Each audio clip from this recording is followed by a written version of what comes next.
Ryan Ripke from Rust Belt Coaches Network. It's been a few weeks since I posted last, so got a couple more ideas, things I want to talk about. Um, Today, I want to talk about the feeder program um, and how you kind of approach your feeder program and what kinds of things do you ask or maybe even require your feeder coaches to do. Uh, I'm thinking mostly of elementary, junior high, or middle school, but even like your freshmen and your JV teams. Um, and what made me think of this was my daughter was playing volleyball a few weeks ago, um, and they were playing in the third and decisive match. They were starting to pull away, and it looked like they were going to win, which they did. Um, But what I noticed at the end of the match, right near the end of the match, was the opposing coach had a girl in who hadn't played in any of the sets whatsoever, um, and you know one of the back end players, um, and so my daughter's team lost the point. So then the opposing team was coming in to serve, and my daughter's team had 24 points. And this girl that hadn't been in yet um, was getting ready to serve. Serve went way out, wasn't even close. Um, and the girl um, was very visibly upset, was crying as they were going through the line, clapping hands. Um, and just thinking about that situation, just wondering what the coach was thinking. Not really questioning the coach and the coach's decision to put that player in at that point, but just kind of wondering. And then once they got into the locker room, I'm also kind of wondering, okay, I really hope there's a conversation with that girl. Um, you know, I think that coach was probably trying to get that girl into play. It looked like they weren't going to win the third set, so they weren't going to win the match. Trying to get that girl in. Was it an opportunity to put her in a situation that um, she could possibly be successful in? Maybe. But I'm also kind of hoping that coach took the opportunity to look at that girl and say, listen, you didn't lose us this game. Okay. It was going to be really difficult for us to win the game no matter what. But you by no means didn't lose the game. And so that kind of started me thinking about the feeder program and what kind of expectations do we have for our feeder coaches. Here in Northwest Ohio, where I'm at, there are not a lot of teams that have the luxury of, or maybe have the not the luxury, that definitely, of cutting kids. Okay, so you can either look at it one way or the other. It might be a luxury because you can kind of cut those kids that aren't probably going to be a part of your high school program. But you can also look at it as that's the hardest part of a job, right? Cutting kids. And so most of us in Northwest Ohio don't have that, I guess, option, I'll say, of cutting players. And so we have to take what we can get. And something that just came to my mind right now, is so as a feeder program, as let's say a middle school team, or even an elementary, fifth and sixth grade, maybe a travel team. How many kids are you keeping? Are you keeping 10? Are you keeping 12? Are you keeping more than 12? I know in my experience, I've kept more than 12, because in my personal situation, I've had kids that 10, 11, and 12, and 13 and 14 they're all clumped in. Okay, so how do you make the decision of cutting 13 and 14 when they're they maybe have the same skills and experience as 9 and 10, right? And so I've had kids that I've kept 13 or 14 on some teams, and that's a situation that you have to talk about with your head coach, or if you are the head coach, what are your expectations for your coaches?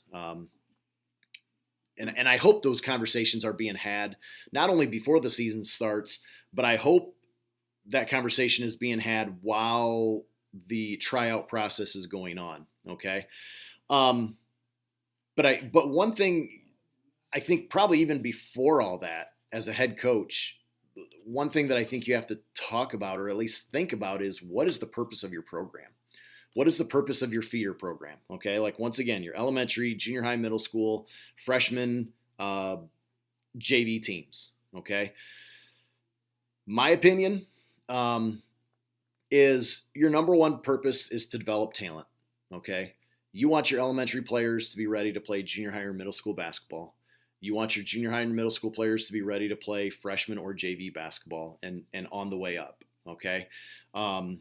So you're not trying to make these 7th grade players into high school players or even varsity players right away. You're just trying to get them ready for 8th grade. Okay. So you want to develop talent. Okay. The other purpose that I think, in my opinion, is I think you have to take those kids because, whether you keep 12, whether you keep 10, whether you keep 14, okay, we would love to think that all those that we're going to have 10 to 12 seniors in the program their senior year, but it's not going to happen, right? Okay, so what are you doing for those kids 9, 10, 11, 12? Okay, the ones that may not even go out as 8th graders, may not even go out as freshmen. Okay, what are you doing for them? Okay, are you investing your time into them?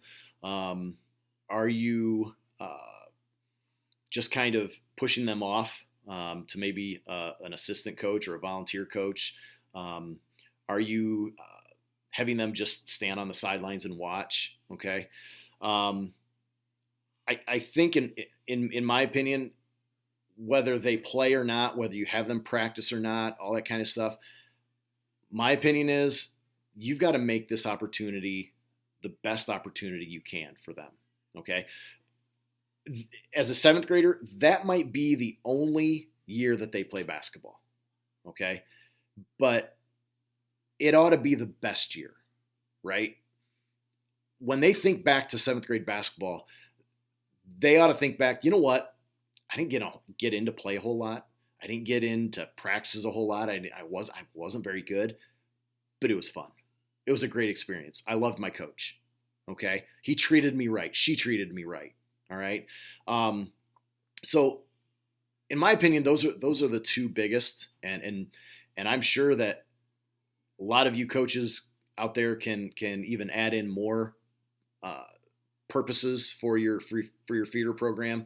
But number one, in my opinion, develop talent. But number two, make the experience as best as you possibly can for as many kids as you possibly can. Okay. Another thing that I want to talk about is, those kids down at the end of the bench. How much do you play them? Okay. Even at the JV level. And once again, a lot of you coaches, you may disagree with me on this, and that's okay. It's a difference in philosophy. But in my opinion, I just think that you ought to do your absolute best to get every kid in every game. Okay. Now, I'll also say that I don't always think that's possible. But I think you got to try. And I think one of the things that makes it not possible is you don't want to put a kid in to a game where you're setting that kid up to fail. Okay. I used to coach 7th grade boys basketball, and I would always try to make sure that I put kids in every single game. Okay, a couple minutes in the second quarter, a couple minutes maybe at the end of third, beginning of fourth. Okay, but trying to get every kid in and mixing those kids in with your top 5 or 6 or 7. All right, but you're always playing that team that is full court press, run and jump, 1-2-1-1, trap the first pass, 1-2-1-1. You're trapping across half court, 1-2-2 half court trap where they've got their big 5'10" post player guarding your 5'5" point guard. Okay, in those situations, I would always make sure that I had conversations with kids after the game saying, hey, listen, I really wanted you to get into that game, but I wanted to make sure that when you came out of the game, you didn't think, that you were worthless, you were useless. Okay. Then there were some opportunities, situations, I should say, when, I didn't get kids in and it was a really, really competitive game. And it was maybe a rivalry game. And in my situation that I'm thinking of right now, I looked at a couple of kids that didn't get in at the end of the game that we ended up winning, and I apologized to them and I said, "Hey, listen, I'm sorry I didn't get you into that game." And they looked at me and they were like, "Coach, no, that's okay. That was an awesome game. We're so pumped that we won." And that was awesome to hear. Okay, because I felt bad. I felt bad about not getting those kids in, but they were like, "Coach, we won, man. That was awesome. That was great. It was an exciting game, and it was a lot of fun to be a part of." And I just want to tell you a situation one time, or a couple seasons, 3 or 4 seasons, where my JV coach, when I was coaching girls basketball, he was all in on my philosophy of playing every girl, every game. And there were games, I'm telling you, when my assistant coach would sit at the end of the bench during the JV game and going, "Okay, coach, you've had that girl in plenty. Like there's no reason why she would complain at the end of the game because she didn't play enough. There wouldn't, her parents aren't going to complain. Like, okay, get her out. Like she's a liability, and let's just go ahead and try to win the game at this point." And there were multiple games where he did this, and we always, my assistant and I always chuckled because at the end of the game, more times than not, having this girl in or these girls in as much as he didn't cost him the game. They might have been close games, but it wasn't like these girls were out there hurting the team, and so I think that's a testament to his patience, but I also think it's a testament to this coach's devotion to making these girls feel valued, but also at the same time in practice, making sure that these girls understood that, hey, you're going to get in the game. You might be at the bottom of the totem pole when it comes to talent and all that kind of stuff, but we still need you to work hard in practice and improve and get better, and you're going to get thrown in there. So be ready. And like I said, that may be, you may disagree with the JV aspect of it, and that's okay. I'm just telling you my personal opinion, but also maybe just give you just something to think about as we enter, as we get ready for the beginning of the 24-25 season, middle of September.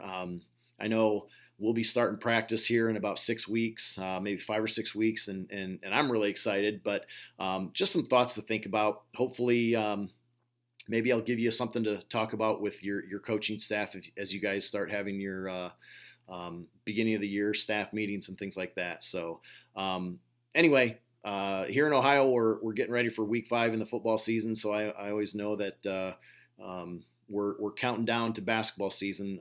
Girls basketball starts, I think, October 25th. So I'm pretty excited about that.